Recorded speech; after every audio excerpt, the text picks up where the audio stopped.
Students, welcome to முப்படை training academy. இப்போ நம்ம எபிசோட், அதாவது பிசி அல்டிமேட்டோட எபிசோட் நம்பர் 6 பார்க்க போறோம். ஓகேங்களா?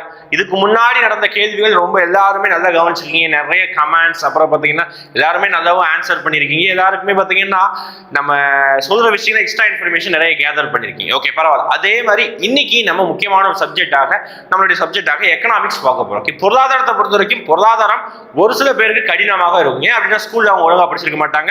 நம்ம இங்க தான் புதுசாகவே படிக்க போறோம். ஓகே, அப்போ இங்க வந்து நம்ம என்ன வச்சிருக்கோம்னா, பொருளாதாரத்தை இந்த 25 கேள்விகள்ல கொஞ்சம் ஒரு 4-5 கேள்விகள் டேட் சம்பந்தமான ஒரு பொருளாதாரம் பொறுத்த வரைக்கும் ஒரு 10 டேட் படிச்சாலே போதும். அதுல ஒரு 4-5 டேட் நம்ம கேள்வியே கொடுத்துருவோம்.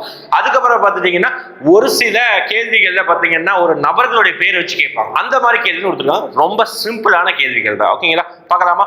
டிஸ்கஷன் பண்றோம். டிஸ்கஷன் பண்ணும்போது எக்ஸ்ட்ரா தகவல் கொடுக்குறோம். அந்த தகவலை நோட் பண்ணிக்கோங்க. கேட்கிற கேள்விகளுக்கு டக்கு நீங்க வந்து பாத்தீங்கன்னா சாட்டிங் அப்புறம் கமெண்ட் மென்ஷன் பண்ணுங்க. ஓகேவா? ஃபர்ஸ்ட் क्वेश्चन போகலாமா? ஃபர்ஸ்ட் क्वेश्चन, ஒவ்வொரு क्वेश्चंसக்கும் ஒரு ட்ரிக் இருக்குங்க. ஓகே, ஒரு क्वेश्चन கேக்குறாங்கன்னா அதுக்கு ஆன்சர் இதுதான் அப்படி ஸ்டாட்டிக்கா இருக்கும். அந்த மாதிரி நம்ம அப்ரோச் பண்ணலாம். ஓகேங்களா? ஃபர்ஸ்ட் क्वेश्चन பாருங்க. பொருளியல்ல கிராமங்கள் நாட்டின் முதுகெலும்பு என்று கூறியவர் யார்? இதுல கீவேர்டு என்ன அப்படின்னு பாத்தீங்கன்னா ஒரு முக்கியமான வார்த்தை கிராமங்கள். இந்தியாவுடைய பொருளாதாரத்தை கிராமங்கள் அப்படின்னு சொல்லக்கூடிய ஒரே நபர் யாருன்னு கேட்டீங்கன்னா காந்தி தான். ஓகேங்களா? பாருங்க, காந்தியடிகள். சிம்பிள் ஆன்சர், அவ்வளவுதான். கிராமங்கள் நாட்டின் முதுகெலும்பு அப்படின்னு சொல்றாங்கன்னா கிராமங்களை தூக்கி கொண்டாடக்கூடிய ஒரு நபர் யாரு கேட்டாலும் இது காந்தி தான். சிம்பிளா ஓப்பனா சொல்லலாம். என்ன சொல்லிருக்காரு அப்படின்னா, இந்தியாவில் அந்த டைம்ல அவர் காலத்துல பார்த்தீங்கன்னா இந்தியாவில் 6 லட்சம் கிராமங்கள் இருந்தன. இந்த 6 லட்சம் கிராமங்களையும் வளர்த்தா ஆட்டோமேட்டிக்கா இந்தியா வளர்ந்துரும் அப்படின்னு சொல்றாரு. ஓகே, அதுதான் பார்த்தீங்கன்னா காந்தியடிகளோட ஸ்டேட்மெண்ட். காந்தியடிகள் தான் கரெக்டான ஆன்சர். ஓகே, அப்ப இனிமேல் கிராமங்கிற வார்த்தை வந்தாலே அதுக்கு ஆன்சர் ஃபர்ஸ்ட் காந்தியடிகள் இருக்கா பாத்துக்கோங்க. ஓகே, நெக்ஸ்ட், 3ஆம் நிலை தொழிலுக்கு எடுத்துக்காட்டு என்ன அப்படின்னு கேட்கிறாங்க. ஓகே, 3ஆம் நிலை தொழில் அப்படின்னு கேட்கிறாங்க. என்ன சார் 3ஆம் நிலை தொழில்? பொருளாதாரத்துல 3 நிலையா பிரிச்சு வச்சிருப்பாங்க. முதன்மை நிலை, 2ஆம் நிலை, 3ஆம் நிலை பிரிச்சிருக்கு. முதன்மை நிலைன்னா அப்படின்னா என்ன அப்படின்னா இயற்கையிலிருந்து டைரக்டா ஒரு பொருளை வந்து நம்ம பணமா மாத்திரம்னா அதுக்கு பேர் முதன்மை துறை. ஓகே, என்ன ஃபார் எக்ஸாம்பிள் விவசாயம், மரம் வெட்டுறது, மீன் பிடிக்கிறது சொல்றோமா, இது எல்லாமே முதன்மை துறை.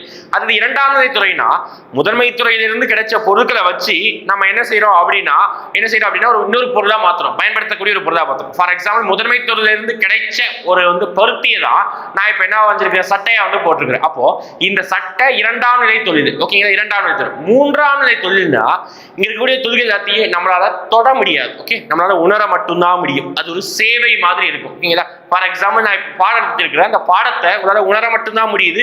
நீங்க எங்கேயுமே இந்த பாடம் நடத்துற விஷயத்தை வந்து நீங்க எங்கேயுமே தொட்டு பார்க்கல. அது ஒரு விஷயம். ஓகேங்களா? அதே மாதிரி இதுல எதெல்லாம் தொட முடியாம ஒரு சில விஷயங்கள் இருக்குதோ அதை நம்மளால உணர மட்டும்தான் முடியுமோ அதுதான் 3ஆம் நிலை தொழில். ஓகேங்களா? சிம்பிளான ஒரு விஷயம். அதுல இப்ப நம்ம எல்லாமே பார்க்கலாம். ஃபர்ஸ்ட் போக்குவரத்து என்னால தொட்டு பார்க்க முடியும்.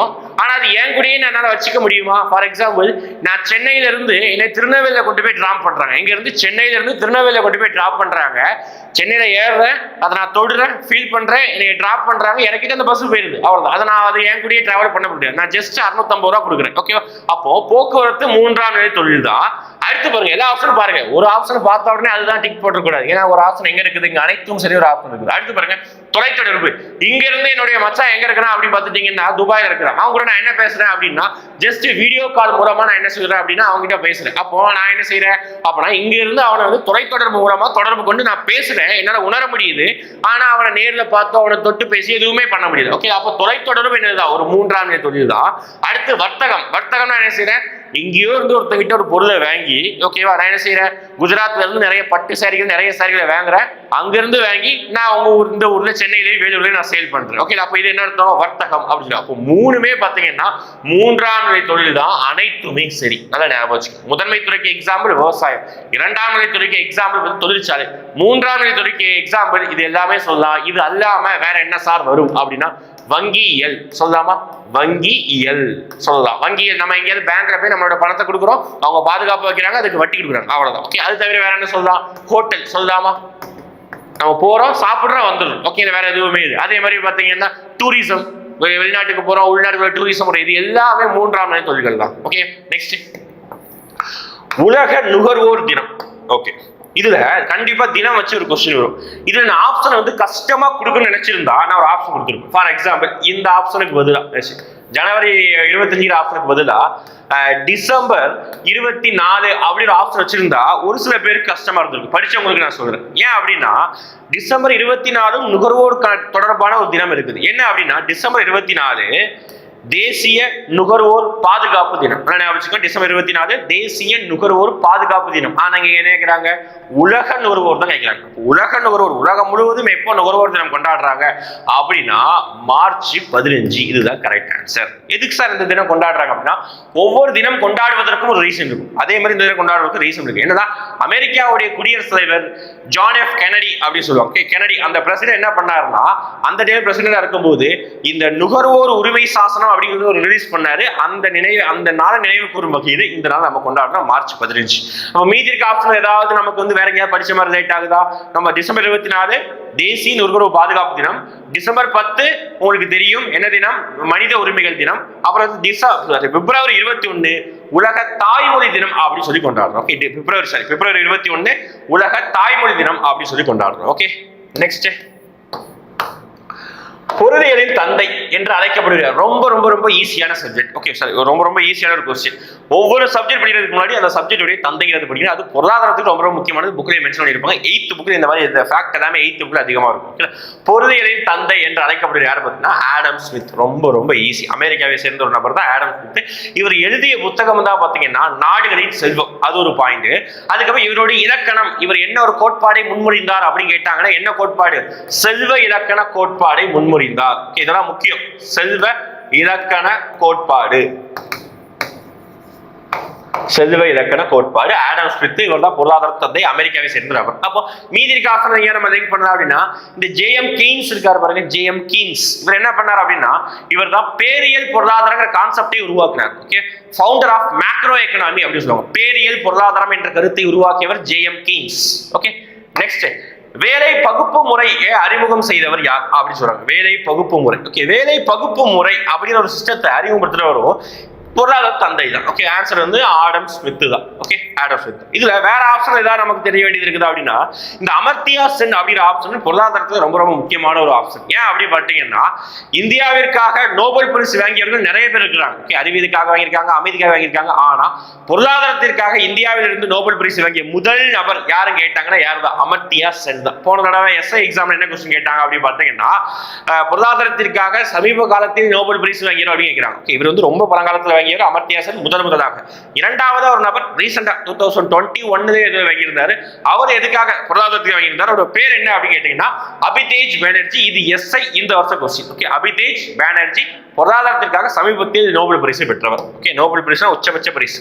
நெக்ஸ்ட் அடுத்த 6th கொஸ்டின். மன்னன் தன் குடிமக்களிடம் வரி வசூலித்த அவர்களின் நலத்திற்காக மீண்டும் செலவு செய்கிறான். அதாவது ஒரு மன்னன் மக்கள்கிட்ட இருந்து வரி வசூலிக்கிறான். அந்த வரியை திருப்பி யாருக்கு தான் செலவிக்கிறான்? மக்களுக்கு தான் செலவிக்கிறான். ரோடு போடுறான், மக்களுக்கு உணவு தானியம் கொடுக்குறான், மக்களை பாதுகாப்பாக வச்சுக்கிறான் அந்நிய படையெடுப்புல இருந்து. அந்த ஸ்டேட்மெண்ட்டை கூறியவர் யார் கேட்கிறாங்க? காளிதாசன். ஓகே, பழங்கால ஒரு என்ன சொல்ற ஒரு அறிஞர் தான் இந்த காளிதாசன். நவரத்தின குப்தர்களுடைய அமைச்சரவையில் இருந்த ஒரு நபர் தான் இந்த காளிதாசன். ஓகே, அடுத்து வரிகள் என்பவை ஒரு அரசுக்கு செலுத்த வேண்டிய கட்டாய பங்களிப்பாகும். கட்டாய அப்படிங்கிற வார்த்தை ஞாபகம் வச்சுக்கோங்க. கட்டாயமா ஒருத்தர் வந்து கவர்மெண்ட்டுக்கு வரி பே பண்ணி ஆகும் அப்படின்னு சொன்னாரு அமெரிக்காவை சேர்ந்த பேராசிரியர் செரிக்மன். ஓகே, பேராசிரியர் செரிக்மன். நெக்ஸ்ட் அடுத்த கொஸ்டின், அருமையான கொஸ்டின் பாருங்க. நேர்முக வரிக்கு எடுத்துக்காட்டு. ஓகே, நீங்க ஏகப்பட்ட எடுத்துக்காட்டு படிக்கலாம். ஒரு விஷயத்தை எடுத்துக்காட்டு படிக்கிறதுக்கு முன்னாடி நேர்முக வரினா என்ன அப்படின்னு நீங்க பாத்துக்கிட்டீங்கன்னா எடுத்துக்காட்டு ஈஸியா புரிஞ்சிடும். ஓகேங்களா? இப்ப நேர்முக வரி அப்படின்னா என்ன அப்படின்னா ஒரு நபரோ அல்லது ஒரு நிறுவனமோ டைரக்டா ஓகே ஒரு கவர்மெண்ட்டுக்கு ஒரு நபரோ ஒரு நிறுவனமோ டைரக்டா கவர்மெண்ட்டுக்கு வரி பே பண்ணா அதுக்கு பேர் நேர்முக வரி. மறைமுக வரினா ஒரு நபரோ அல்லது ஒரு நிறுவனமோ ஒருத்தர்கிட்ட கொடுத்தோ அல்லது ஒரு கை மாறி கவர்மெண்ட்டுக்கு போனதுன்னா அது பேர் மறைமுக வரி. சிம்பிள். ஓகே, பார்க்கலாமா? சொத்து வரி அப்படின்னு சொல்றாங்க. இது நேர்முக வரியா மறைமுக வரியா இருக்குமா? நல்லா யோசிச்சு பாருங்க. இப்போ பெரிய ஒரு பில்டிங் நான் வச்சிருக்கேன். அது நான் என் பேர் ஒரு கல்யாண மண்டபம் இருக்குது. கல்யாண மண்டபத்துக்கு நான் வருஷம் நான் என்ன பே பண்றேன்னா, கல்யாண மண்டபம் காம்ப்ளெக்ஸ் இதுக்குலாம் நான் என்ன செய்யறேன்னா வருஷம் நான் சொத்து வரி பே பண்றேன். ஓகே, அப்ப என்னது வருஷம் நான் டைரக்டா கவர்மெண்ட்டுக்கே பே பண்றேன். அப்ப இது ஒரு நேர்முக வரி. என்ன ஞாபகம்? சொத்து வரி எக்ஸாம்பிள் நிறைய இருக்குது. ரஜினிகாந்தே பாத்தீங்கன்னா 4-5 வருஷத்துக்கு முன்னாடி அவருடைய ராகவேந்திரா திருமண மண்டபத்திற்கு பாத்தீங்கன்னா சொத்து வரி பே பண்ணாம இருந்திருந்தாரு. ஓகே, அப்ப என்ன சொல்றாங்க? டைரக்டா லிங்க் பண்ணலாம். அந்த மாதிரி நடப்பு நிகழ்வுகளை வச்சு நம்ம லிங்க் பண்ணுங்க. ஓகே, சொத்து வரி நேர்முக வரி. அடுத்து வருமான வரி சொல்லலாமா? நீங்க நாளைக்கு பிசி ஆகுறீங்க, பிசி ஆகிட்டு அதுக்கப்புறம் ப்ரமோஷன் ஆகி அதுக்கப்புறம் ஒரு 10 வருஷம் கழிச்சு பாத்தீங்கன்னா உங்களுடைய சேலரி அப்படி பார்க்கும்போது ஒரு 40,000 35,000 வந்துடும். அப்ப அந்த டைம்ல நீங்க பாத்தீங்கன்னா கண்டிப்பா வருமான வரி பே பண்றீங்க. அப்ப வருமான வரி பே பண்றது நீங்களே டைரக்டா யாருக்கு பே பண்றீங்க? கவர்மெண்ட்டுக்கு பே பண்றீங்க. அப்ப அதுக்கு பேர் தான் வருமான வரி. ஓகே, கம்பல்சரி பே பண்ணா அதுவும் நேர்முக வரி. அடுத்து நிறுவன வரி அப்படின்னா டாடா, அதாவது TCS company, Reliance company, Wipro company, இந்த மாதிரி பெரிய பெரிய நிறுவனங்கள் அவங்க ஈட்டக்கூடிய லாபத்திற்கு டைரக்டா கவர்மெண்ட் பே பண்ணக்கூடிய வரி தான் பார்த்தீங்கன்னா நிறுவன வரி. அப்போ மூணுமே பார்த்தீங்கன்னா நேர்முக வரி தான். அப்போ அனைத்தும் சரி. ஓகே, அனைத்துமே வரும். அடுத்து அருமையான கொஸ்டின். அடுத்த மதிப்பு கூட்டு வரியை முதலில் அறிமுகம் செய்த நாடு, சரி, மாநிலம் முதலில் அப்படின்னா ஃபர்ஸ்ட் ஆஃப் ஆல் மதிப்பு கூட்டு வரி அப்படின்னா என்ன அப்படின்னா, ஒரு பொருளை இன்னொரு பொருளா மாற்றும் போது அதோடைய மதிப்பு கூடுகிறது, அதுக்காக போடக்கூடிய வரி தான் மதிப்பு கூட்டு வரி. ஃபார் எக்ஸாம்பிள் இப்போ என்ன வச்சுக்கலாம் அப்படின்னா, ஒரு சட்டை வச்சுக்கோ, எல்லாத்துக்குமே சரி, கார் வச்சுக்கோ. கார் வந்து டயரா இருந்தது, கண்ணாடியா இருந்தது, காரோடைய பாடி மட்டும் இருந்தது, எல்லாத்தையும் ஃபிட் பண்ணி அதோட மதிப்பை இன்னொரு பொருளா மாற்றும் போது அதுக்கு வரி போடுறது தான் மதிப்பு கூட்டு வரி அப்படின்னு சொல்றாங்க. ஓகேங்களா? இது எந்த மாநிலம் வந்து முதலாக அறிமுகப்படுத்துறாங்க அப்படின்னா ஹரியானா மாநிலம் 2003ஆம் ஆண்டு, வருஷம் நோட் பண்ணிக்கணும், 2003ஆம் ஆண்டு அறிமுகப்படுத்தினது தான் இந்த மதிப்பு கூட்டு வரி. இவங்க அறிமுகப்படுத்தினதுக்கு அப்புறம் 2004ல் ஏகப்பட்ட மாநிலங்கள், கிட்டத்தட்ட 20க்கும் மேற்பட்ட மாநிலங்கள் அறிமுகப்படுத்துறாங்க இந்த மதிப்பு கூட்டு வரியை. ஓகே, இதுக்கு ஆன்சர் முதலில் யாரு கேட்டாங்கன்னா ஹரியானா. ஞாபகம் வச்சுக்கணும். ஓகேங்களா? அப்போ மதிப்பு ஹரி என்றால் கடவுள், கடவுளுக்கு மதிப்பு அதிகம், அவ்வளவுதான். ஞாபகம் வச்சுக்கணும், கடவுளுக்கு மதிப்பு அதிகம். ஓகே, ஹரி 3 இந்த 2 ரைமிங்கா இருக்கா? ஹரி 3 2 ரைமிங்கா இருக்குது. ஹரி 3 இந்த இதை மேட்ச் பண்ணிக்கோங்க. ஓகேங்களா? நெக்ஸ்ட் அடுத்து நான் சொன்னா இந்த பிடிஎஃப் ஸ்டார்ட் பண்றதுக்கு முன்னாடி நான் சொல்லியிருந்தேன் என்னன்னா, டேட் கம்பல்சரி பார்த்தீங்கன்னா நிறைய விஷயங்கள டேட் கம்பல்சரி நம்ம படிக்கணும். அதுதான் ஒரு டேட்டு தான் இங்கேயும் கொடுத்துருக்குறோம். பார்த்தீங்கன்னா ஜிஎஸ்டி அறிமுகப்படுத்தப்பட்ட நாள் கேட்குறாங்க. ஓகே, இப்போ ஆண்டு கேட்குற நாளே கேட்குறாங்க. எந்த நாள் அப்படின்னா ஜூலை 1, 2017. ஜூலை 1, 2017. நம்ம எக்கனாமிக்ஸ்ல ஸ்கூல் புக்ல 6th to 10th ஒரு சில 4 டேட் வந்து படிச்சு வச்சுக்கோங்க. ஃபார் எக்ஸாம்பிள் 2014 நம்ம போன வீடியோலயே சொல்லியிருந்தோம், 2014 ஒரு ஸ்கீம் கொண்டு வந்தாங்க, ஸ்டார்ட் அப் ஸ்கீம் அப்படின்னு சொல்லிட்டு. ஓகே, நிறைய பேர் புக்கில் 2004 மென்ஷன் ஆயிருக்குன்னு சொல்றாங்க. கிடையாது. ஓகேவா? 2004 மென்ஷன் ஆயிருந்தாலும் தவறு தான். ஓகே, 2014 தான் கரெக்டானது. ஓகே, மோடி கவர்மெண்ட் கொண்டு வந்தது தான், அதனால பாரபட்சமே கிடையாது, தப்பே கிடையாது. 2014 தான் கரெக்டான answer, start up India. Okay, அந்த ஸ்கீம். அப்போ 2015 வேற என்ன சார் வந்தது, என்ன மாதிரி கொண்டு வந்தாங்க அப்படின்னா புக்ல மென்ஷன் பண்ணப்பட்டது என்ன அப்படி பார்த்தீங்கன்னா தூய்மை பாரத வரி அப்படின்றத 2015 கொண்டு வந்திருப்பாங்க. எல்லாம் டேட் எழுதி வச்சுக்கோங்க. தூய்மை பாரத வரி அப்படின்னு 2015 நவம்பர் 15 கொண்டு வருவாங்க. 2015. அடுத்து 2016 மிகப்பெரிய ஒரு விஷயத்தை கொண்டு வந்திருப்பார் மோடி கவர்மெண்ட். என்ன கொண்டு வந்திருப்பாங்க அப்படின்னா டிமானிட்டைசேஷன், பண மதிப்பு நீக்கம். 2016 நவம்பர் 8 பண மதிப்பு நீக்கம். ஓகே, அடுத்து 2017 மிகப்பெரிய ஒரு விஷயமாக ஜிஎஸ்டி கொண்டு வராங்க. ஜூலை 1 ஜிஎஸ்டி. குறிப்பிட்ட ஒரு சில நாட்கள் வந்து படிச்சுதான் ஆகும். அடுத்து பாருங்க, அதேதான் அடுத்த கொஸ்டின். அதேதான் தூய்மை பாரத வரியை நடைமுறைப்படுத்தப்பட்ட நாள் அப்படின்னு கேட்கிறாங்க. இந்த 2015 நவம்பர் 15. அதே மாதிரி பார்த்தீங்கன்னா அந்த பணமதிப்பு நீக்கத்துக்கு ரைமிங்கா வரும். ஓகே, 15 தூய்மை பாரத வரி நடைமுறைப்படுத்தப்பட்ட நாள். நெக்ஸ்ட் அமைச்சரவை தீர்மானத்தால் திட்டக்குழு அமைக்கப்பட்ட ஆண்டு. ஓகே, அமைச்சரவை தீர்மானத்தால் திட்டக்குழு அமைக்கப்பட்ட ஆண்டு ரொம்ப ரொம்ப எளிமையானது. இங்கேயும் 15 தான் வருது, ஆனா 1950. ஓகே, அமைச்சரவையால திட்டக்குழு பிளானிங் கமிஷன் நம்ம கிளாஸ் வீடியோவை ஆல்ரெடி போட்டோம். ஓகேவா? இப்பதான் பார்த்தீங்கன்னா ஒரு வாரத்துக்கு முன்னாடி பார்த்தீங்கன்னா ஒரு கிளாஸ் வீடியோ போட்டு திட்டக்குழுக்காக கிளாஸ் வீடியோ போட்டு 1950 மார்ச் 15. அடுத்து முதல் தொழிற்கொள்கையை ஊக்குவித்து கலப்பு பொருளாதாரத்தை ஆதரித்தவர் யார் அப்படின்னு கேட்டுக்கிறாங்க. ஓகே, யார் கிடையாது, ஆதரித்த ஆண்டு எந்த ஆண்டு அப்படின்னு சொல்றாங்க. ஓகே, ஆதரித்த ஆண்டு முதல் பொருளாதார கொள்கை அப்படிங்கிறது எப்போதான் வந்ததுன்னா 1948. சுதந்திரம் கிடைத்து அடுத்த வருஷமே நமக்கு வந்து பொருளாதார கொள்கை வந்து நேரு தலைமையில கொண்டு வந்திருப்பாங்க 1948. ஓகே, அடுத்து ஒரு பொருளாதார கொள்கையை ஊக்குவித்து கலப்பு பொருளாதாரத்தை ஆதரித்தவர் யாருன்னு கேட்கிறாங்க. இதுல கலப்பு பொருளாதாரம் அப்படிங்கிற வார்த்தை வந்தாலே கண்ணை மூடிட்டு ஒருத்தருந்தாங்க. எப்படி நம்ம கிராமம் அப்படி ஒருத்தாலே காந்தியடி சொல்றோமோ, கலப்பு பொருளாதாரம் அப்படின்னாலே நேரு தான். ஓகே, கண்ணை மூடி சொல்றா நேரு. ஓகே, நெக்ஸ்ட், இந்தியாவின் பொதுத்துறை நிறுவனங்களின் தந்தை என்று அழைக்கப்படுபவர். ரொம்ப ரொம்ப முக்கியம். பொதுத்துறை நிறுவனங்கள்னா கவர்மெண்ட் கம்பெனி தான் பொதுத்துறை நிறுவனம் சொல்லுவாங்க. அப்போ எக்ஸாம்பிள் கவர்மெண்ட் கம்பெனி எதெல்லாம் government company, Bharat petroleum government கம்பெனியா, கொஞ்சம் தான் பிரைவேட் இருக்குது, கவர்மெண்ட் கம்பெனி தான். அப்புறம் வந்து பெல் கம்பெனி ராணிப்பேட்டையில் இருக்குது, திருச்சியில் இருக்குது. ஓகேவா, பெல் கம்பெனி கவர்மெண்ட் கம்பெனி. அப்போ இந்த மாதிரி கம்பெனி கவர்மெண்ட் கம்பெனி, இதுதான் பொதுத்துறை நிறுவனங்கள். இந்த பொதுத்துறை நிறுவனங்களுடைய தந்தை என்று அழைக்கப்படுவது யார் அப்படின்னா கிருஷ்ணமூர்த்தி, அவர் தான். ஓகே, கிருஷ்ணமூர்த்தி. நெக்ஸ்ட், டேசாம் ஆண்டு தொழில்துறை அரசாங்கம் தனியார் துறைக்கு அதிக சுதந்திரத்தை அளித்தது. இந்த தனியார் அப்படிங்கிற வார்த்தை ஃபர்ஸ்ட் நிறைய இடங்கள் அறிமுகப்படுத்திருப்பாங்க. ஆனா முழு மூச்சாக தனியார் அப்படிங்கிற வார்த்தையை அறிமுகப்படுத்துறது இந்திய அரசாங்கத்துல 1991 தான். என்ன சார் அப்படி வந்தது அப்படின்னா 1991 அதுக்கு முன்னாடி இந்தியாவுக்கு மிகப்பெரிய என்ன சொல்றதுன்னா ஒரு பண நெருக்கடி வந்தது.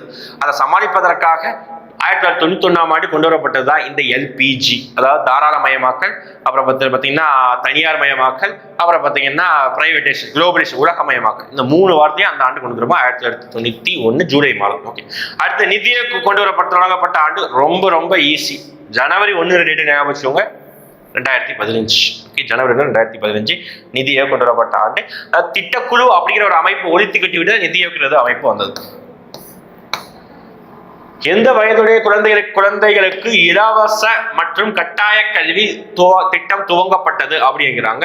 6 to 14 வயது உடைய குழந்தைகளுக்கு தான் பார்த்தீங்கன்னா என்னதான் இலவச கட்டாய கல்வி, SSA அப்படின்னா சர்வ சிக்ஷா அபியான். அதுதான் அந்த அமைப்பு பார்த்தீங்கன்னா 6 to 14 தான்.